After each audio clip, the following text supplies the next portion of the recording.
नागपूरमध्ये पालिका निवडणूक काय सध्या चित्र वाटतं तुम्हाला नागपूरचं आणि मुंबईमध्ये काय?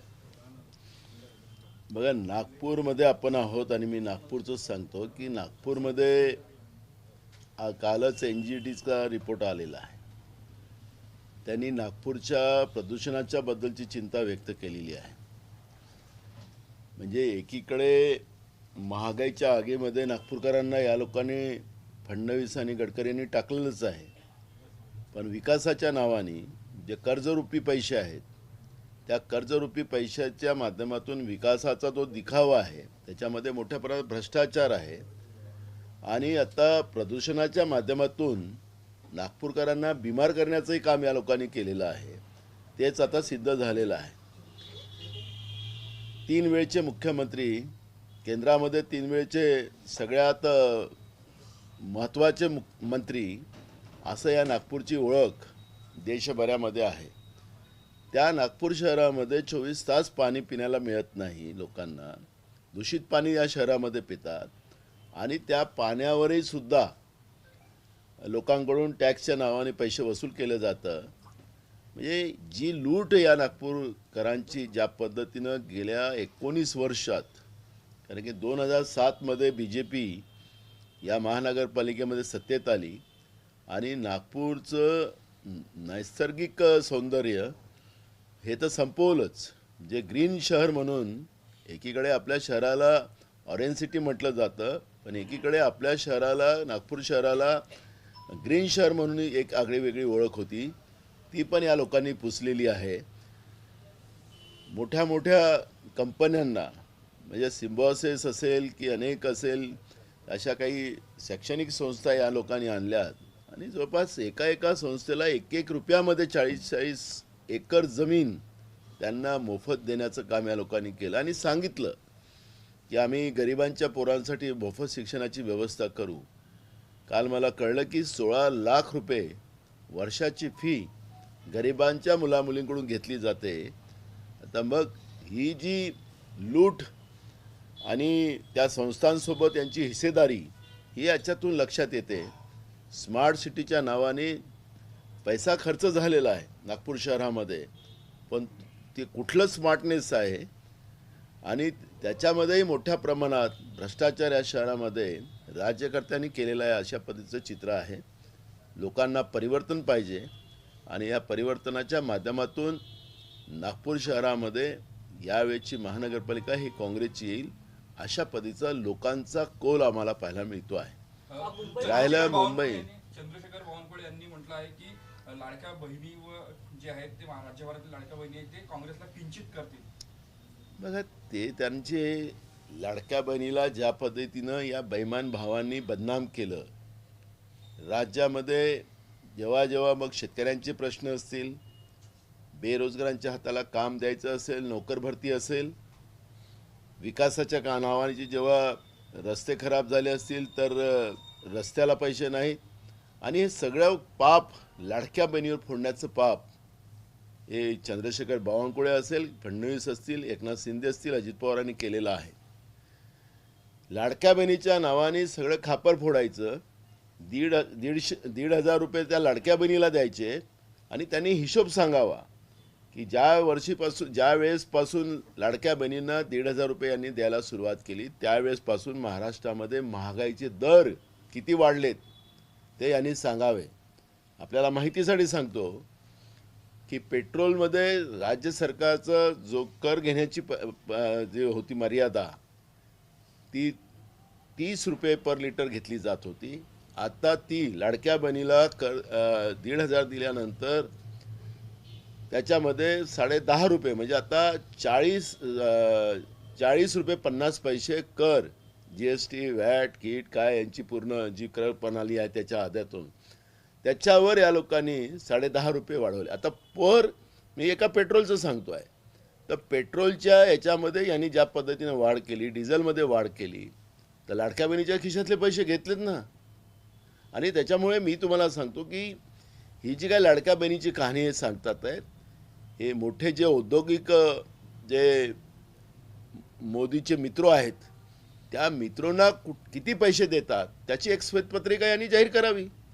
1,500 रुपयामध्ये तिचं घर बरबाद करायला निघाले, महागाई वाढवली, तिच्या मुलाबाळाचं सगळं शिक्षण संपवलं, त्यांच्या हातातल्या नोकऱ्या संपवल्या आणि त्याच लाडक्या बहिणीकडून हे अपेक्षा करतात यावेळेस लाडक्या बहिणी यांना मतदान करणार नाही, असे चित्र आज महाराष्ट्रामध्ये आणि विशेष करून शहरी भागामध्ये आपल्याला पाहायला मिळेल. प्रदेश काँग्रेसचं नेतृत्व तुमच्या काळात जसं होतं आज जसं आहे खूप फरक दिसतोय. उदाहरण सांगतो, आता निवडणुका सुरू आहेत. लाडकी बहीण योजना ही शासकीय मान्य योजना आहे, त्याचे पैसे तसेही जमा होतातच, पण आता या निवडणुका आहेत म्हणून महिन्याच्या शेवटीला जमा करण्यात यावी अशी मागणी करून प्रदेश काँग्रेसने कुठेतरी सेल्फ गोल केला आहे, असं तुम्हाला वाटत नाही?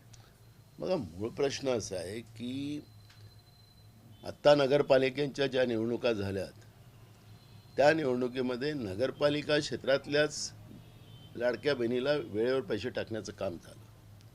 त्यावेळेस महानगरपालिकेतल्या यांना लक्षात आल्या नाही. याचा अर्थ राज्यातलं फडणवीस सरकार लाडक्या बहिणीला त्या 1,500 रुपयाचं तिच्या खात्यावर शेवटच्या दिवशी पैसे टाकून मतदानाला प्रलोभन देतात आहे का, पैशांनी त्यांना विकत घेण्याचा प्रयत्न करताय का, असं चित्र आपल्याला पाहायला मिळतं आहे. प्रदेशाध्यक्षांनी आपल्या भूमिकेत सांगितलं असेल की त्यांनी नंतर पैसे दिले पाहिजे, निवडणुकीनंतर असं सांगितलं असेल, पण तिचं घर बर्बाद करून तिचं मतदान घेण्याचा जो प्रयत्न भाजप करते आहे, महागाईच्या होतात त्या, मग तो शेतकरी असेल, बेरोजगार असेल, तिच्या कुटुंबामध्ये जेवढे लोक असतात त्याची व्यवस्था नाही बघायची, फक्त निवडणुकीला ते प्रलोभन द्यायचं का, हे चित्र त्या ठिकाणी येतं. आणि म्हणून प्रदेशाध्यक्षांनी काँग्रेसच्या त्या पद्धतीचं मत मांडलं असेल, पण लाडक्या बहिणीचा आमचा कुठलाही विरोध नाही, तिला पैसे मिळालेच पाहिजे. यांनी 2100 सांगितले होते, ते 2100 द्यावेत, आम्हाला काही त्याचा विरोध करायचं कारण नाही. पण हे जे खोटारडापणा जो महायुतीच्या सरकारचा पाहायला मिळतो आहे निवडणुकीच्या काळात, त्याच्यावर प्रदेश अध्यक्ष बोलले असतील असं मला वाटतं. मुंबई महानगरपालिका ही मराठी माणसाच्या अस्मितेसाठी नाही तर ठाकरेंच्या अस्मितेसाठी असल्याची मुख्यमंत्र्यांनी ठाकरेबद्दल टोला लगावलेला आहे. मुंबई कोणाच्या एका व्यक्तीची नाही आणि भाजपची तर नाहीच, हे जाहीरपणे सांगतो. फडणवीसांनी आपली जीभ नाकाला पुरवू नये असं माझा त्यांना सल्ला आहे. मुंबई शहर हे भाजप आणि शिवसेनेच्या हाती अनेक वर्षापासून आहे. त्या मुंबईचं भकास करण्याचं काम, त्या पिवळ्या नदीतले गाळातले पैसे खाल्ले, तिथल्या गटाराचे पैसे या लोकांनी खाल्ले, मुंबईकरांना मोठं मोठं स्वप्न दाखवलं, झोपडपट्ट्याची वसाहत मोठ्या प्रमाणात या लोकांनीच केली. हेच सांगतात की बिहारवाल्यांना, उत्तर प्रदेशवाल्यांना शिवा घालणारी ही लोक. आता तर काल त्यांचा भाजपचा एक नेता दक्षिणेतला आला आणि त्यांनी मुंबईत सांगितलं की मुंबई देशाची आहे, यांची नाही, असं वक्तव्य केलं. मग आता भाजपचं खायचे दात आणि दाखवायचे दातातला फरक आपल्याला काल भाजपच्या त्या दक्षिणेतल्या नेत्याच्या वक्तव्यावरून आपल्याला स्पष्ट होत आहे. आणि म्हणून मला असं वाटतं की फडणवीसांनी फेकणं कमी करावं, वास्तविकता समोर आणावी. आणि मला तर असं वाटतं की भाजप आणि शिवसेनेचं जे महानगरपालिका मुंबईमध्ये इतके वर्ष त्यांची सत्ता होती, दोघांची सत्ता होती, त्याची एक श्वेतपत्रिका मुंबईकरांसाठी यांनी जाहीर करावी दोघांनी मिळून, जेणेकरून वास्तविकता त्या ठिकाणी पुढे येईल. आणि मुंबईचं लूट या लोकांनी कशी केली, मुंबईकरांची लूट या लोकांनी कशी केली ते आपल्याला पाहायला मिळणार आहे. ऐन मोक्याच्या जमिनी मुंबई आज पुराने जे डुबते आहे त्याचं कारण असं आहे की यांचे जे लाडके बिल्डर आहेत त्या बिल्डरांना जे पाणी वाहून जाणारी जी काही व्यवस्था होती मुंबई शहरातून समुद्रामध्ये, त्या सगळ्या जमिनी फुकटात यांच्या लाडक्या बिल्डरांना देऊन ते सगळं त्यांच्या मोठ्या मोठ्या इमारती त्या ठिकाणी उभ्या झाल्यात. आणि आता आपण पाहतोय की एक पावसामध्ये मुंबई जी डुबते आहे त्याचं कारण आहे की हे भाजप आणि शिवसेनेचं जी महानगरपालिकेमध्ये अनेक वर्षापासून जी सत्ता आहे त्याचा परिणाम आहे की मुंबई आज उद्ध्वस्त झालेली आहे. मुंबईतला व्यापार हा मुंबईतून शिफ्ट झालेला आहे आणि मुंबईतला व्यापार कुठं गुजरात गेला, कुठं बँगलोरला गेला, अशा पद्धतीचं चित्र आपण पाहतो आहे. मुंबईमध्ये ट्रॅफिकचे प्रॉब्लेम निर्माण झालेत, मुंबई पाण्याखाली डुबते आहे, मुंबईमध्ये गुंडागर्दी वाढलेली आहे. या सगळ्या गोष्टीमुळे मुंबईतून उद्योगपती आणि व्यापारी मुंबईतून पलायन करताना आपण पाहतोय आणि त्याच्यामुळे मुंबई शहरासारखं, नाही तर मुंबईत कोणी खाली हातानं गेला तो कधी उपाशी राहू शकत नव्हता. त्या मुंबईला बर्बाद करण्याचं काम ह्या दोन्ही जोडीनं केलं आहे. आणि म्हणून हा जो दुय्यम ते आपसात करतात, ते दुय्यम दाखवण्यापेक्षा मुंबईचं यांनी केलेलं काम आणि त्याची एक श्वेतपत्रिका, किती कर्ज यांनी घेतलं, पैसे कुठं गेलेत, या सगळ्या गोष्टीचं वस्तुस्थिती यांनी मांडावी अशी भूमिका काँग्रेस पक्षाची आहे. भाजपसोबत उद्धव ठाकरे कुठेतरी या भ्रष्टाचारात सहभागी आहे असं म्हणायचं. दोघंही सोबत होतेत ना, त्याच्यामुळे यांनी नुराकुस्ती खेळू नये, वास्तविकता या लोकांनी मांडावी की काय काय भ्रष्टाचार या लोकांनी केले, काय मुंबईचा भकास केला, या दोघांनी मांडावं. आमची अशी भूमिका त्याच्यामध्ये आहे. आणि थोड्या 5 वर्षासाठी नव्हते ते, अनेक वर्ष त्या महानगरपालिकेमध्ये, जवळपास 25 वर्षापासून हे त्या महानगरपालिकेमध्ये सोबत होते. मग ह्या 25 वर्षात या दोघांनी काय पाप केलं त्याची श्वेतपत्रिका यांनी जाहीर करावी. नुराकुस्ती खेळून मुंबईकरांची दिशाभूल करू नये असा आमचा त्यांना सल्ला आहे. भाऊ, अमरावती जिल्ह्यातले वरुड नगर परिषद मध्ये काँग्रेसच्या एका गटाने भाजपमध्ये विलिनीकरण केलेलं आहे. त्यांना एक गट बनवण्यासाठी सांगितलं होतं, मात्र तो गट डायरेक्ट काँग्रेसमध्ये विलीन झाला. कसं? मला तर एक भाजपचं कळत नाही की अंबरनाथमध्ये सुद्धा त्याच पद्धतीची त्यांनी गोष्ट केली. आता तुम्ही अमरावती जिल्ह्यातल्या वरुडमध्ये तुम्ही सांगताय. खरं तर काँग्रेसवर टीका करणारं भाजप, जे काँग्रेसच्या चिन्हावर निवडून आलेल्या लोकांचा पूर्ण गटच्या गटच भाजपमध्ये सामील करतात. अंबरनाथमध्ये तर अजून चमत्कार केला या लोकांनी. ज्या नाबालिग मुलीवर अत्याचार झाला, रेप झाला, त्याच्यातला सहआरोपी आपटे, त्याला कॉपमध्ये घेतलं या लोकांनी. म्हणजे यांना रेपिस्ट जो माणूस आहे त्याला भाजप कशा पद्धतीचं पारितोषिक देते हे सुद्धा आपल्याला पाहायला मिळालं. आणि भाजपचं जी पार्टी विथ द डिफरन्स हा जो त्यांची एक लाईन होती, हे पार्टी विथ द डिफरन्स आता लोकांच्या लक्षात येत आहे. त्यामुळे प्रलोभनाने भाजपच्या लोकांना कसं ते ताब्यात घ्यायचं, कोणाला धमकवायचं, कोणावर ईडीची धाडी मारायचं, कोणावर CBIची मारायची, कोणावर इन्कम टॅक्सच्या धाडी मारायच्या आणि कसं त्यांना कब्जात घ्यायचं, या पद्धतीच्या धमकवणं आणि प्रलोभनातून भाजप काँग्रेसच्या निवडून आलेल्या सदस्याला घेत असेल तर भाजपची हा काळा चेहरा आता महाराष्ट्राच्या जनतेला ओळखीस आलेला असं आपण म्हणू. राज्य निवडणूक आयोगानं सुप्रीम कोर्टामध्ये जिल्हा परिषदेच्या नगरपंचायतच्या निवडणुकीसाठी 10 फेब्रुवारीपर्यंत वेळ वाढवून मागितलेला, तुम्ही कसं पाहताय? मला तर वाटतं ती गरज नाही आहे. कारण की जिल्हा परिषदाच्या निवडणुका आताच झाल्या पाहिजे. आणि जे अल्टिमेटम, मी हा शब्द मुद्दाम वापरेल की माननीय सुप्रीम कोर्टाने 31 जानेवारीच्या आतपर्यंत स्थानिक स्वराज्य संस्थाच्या निवडणुका झाल्या पाहिजेत, ते झाल्याच पाहिजेत. कारण की या पद्धतीनं भाजप, कारण की आता निवडणूक आयोग कोणाच्या इशाऱ्यावर काम करत आहे राज्याचं हे आता काही लपलेलं नाही आहे, स्पष्टता त्याच्यातच आहे. नगरपालिकेच्या निवडणुकीमध्ये ऐन वेळेवर आज उद्या मतदान आहे आणि त्या दिवशी सांगतो की या प्रभागातल्या लोकांना त्या उमेदवारांना आता हे नाही, त्यांना आम्ही 21 तारखेनंतर सांगू. म्हणजे 21 तारखेपर्यंत निकाल खाली ठेवलेत, म्हणजे 21 दिवसानंतर त्यांनी निकाल द्यायला थांबवलेत. कशाच्या कारणाने दिलेत त्याचं निवडणूक आयोगाने कुठे वास्तविकता मांडली नाही. भाजपचे नेते सांगतात त्याच्या आधारावर निवडणूक आयोग वागतो आहे. आणि म्हणून आमचं माननीय सुप्रीम कोर्टाला आणि न्यायालयाला ही विनंती आहे की आपण दिलेला जो ऑर्डर आहे, यांना अल्टिमेटम आपण दिलेलं होतं, त्याच अल्टिमेटमप्रमाणे 31 जानेवारीच्या आतच ह्या सगळ्या स्थानिक स्वराज्य संस्थांच्या निवडणुका व्हाव्यात. एकनाथ शिंदे यांना त्यांच्या जुन्या बॉसची सवय लागलेली आहे असं मुख्यमंत्र्यांनी शिंदेंना टोला लावलेला आहे. हे नुराकुस्ती आहे. महाराष्ट्र आम्ही मिळून मिसळून लुटू, ज्या प्रधानमंत्र्यांनी 70,000 कोटीचा आरोप अजित पवारांवर लावला आणि 7 दिवसानंतर त्यांना राज्याच्या तिजोरीची चाबी देण्याचं काम केलं, ते हे सगळे भ्रष्टाचारी एकत्रित येऊन जी महाराष्ट्राची लूट करते आहे, फक्त निवडणुकीमध्ये नुराकुस्ती दाखवतात, त्याच्यातली वास्तविकता नाही. ही नुराकुस्ती आहे. आणि निवडणुकीनंतर फक्त मिळून मिसळून आम्ही महानगरपालिकेला लुटू, आम्ही नगरपालिका लुटू, जिल्हा परिषद लुटू आणि राज्य लुटू, अशा पद्धतीची ही वास्तविकता आहे. महाराष्ट्राच्या जनतेने हे ओळखली पाहिजे. यांच्या या रंगीत तालीम जी चाललेली आहे हे मनोरंजन चाललेलं आहे, हे मनोरंजन आहे. महाराष्ट्राच्या जनतेने ओळखलं पाहिजे, हे मनोरंजन आहे. या मनोरंजनात न पडता यांना सत्तेतून आता बाहेर काढायची संधी तुमच्या हातात आलेली आहे आणि काँग्रेसच या महाराष्ट्राला पुढं नेऊ शकतं असा मी तुम्हाला सगळ्यांना विश्वास देतो. हो एक महत्त्वाचा प्रश्न, तुम्ही आता उद्धव ठाकरेंचा विषय काढला.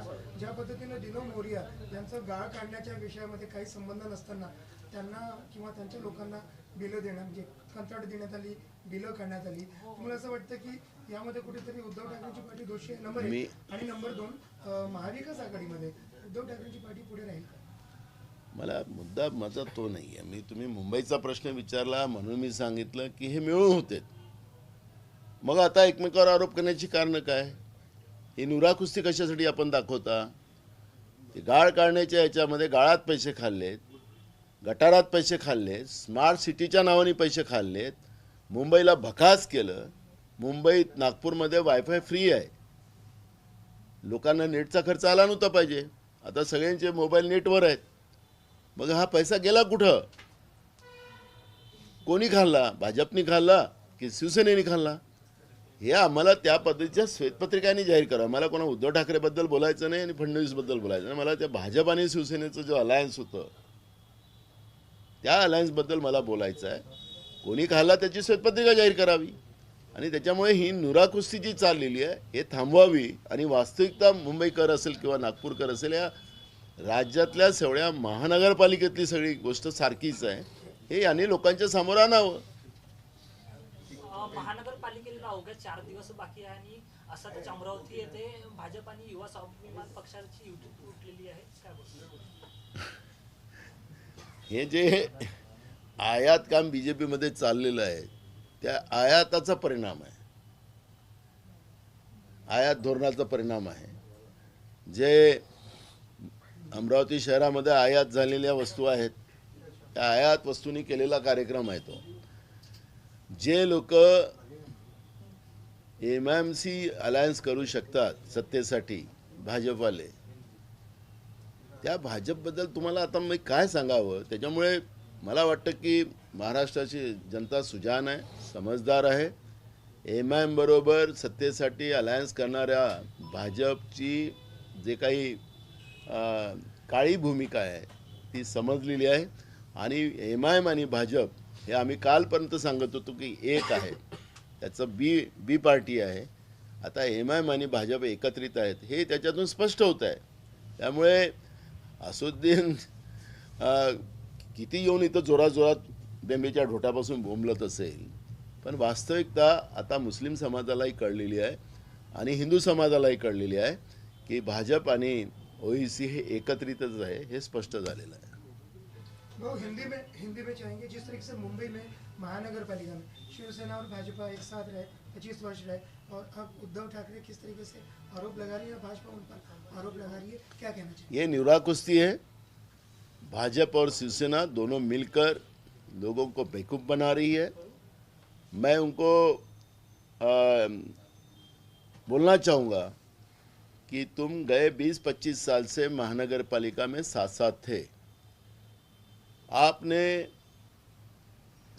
स्मार्ट सिटी में पैसा खाया, आपने पीली नदी में पैसा खाया, आपने गटारों के कामों में पैसा खाया, मुंबई के डेवलपमेंट के नाम से पैसा खाया और मुंबई को बकास बनाने का काम किया. एक श्वेत पत्रिका आप डिक्लेयर करें दोनों मिलकर, नहीं तो अलग अलग करें कि किसको कम कमीशन मिला, किसको ज़्यादा मिला. एक बार डिक्लेयर करें ये लोग. लेकिन इस तरह की नुराकुस्ती कर मुंबई को बेवकूफ़ ना बनाए, क्योंकि मुंबई शहर हमारे देश की आर्थिक राजधानी है और मुंबई से अब पूरे व्यापार जो थे, उद्योग थे, वो वहाँ से पलायन करना शुरू हो गए. और वो दोनों, अगर ये सब चल रहा है तो ये दोनों शिवसेना और बीजेपी की ही भ्रष्टाचार नीति के वजह से हो रहे हैं, ये स्पष्ट है. और इसलिए लोगों को बेवकूफ़ ना बनाए बीजेपी और शिवसेना, ये हमारा कहना है.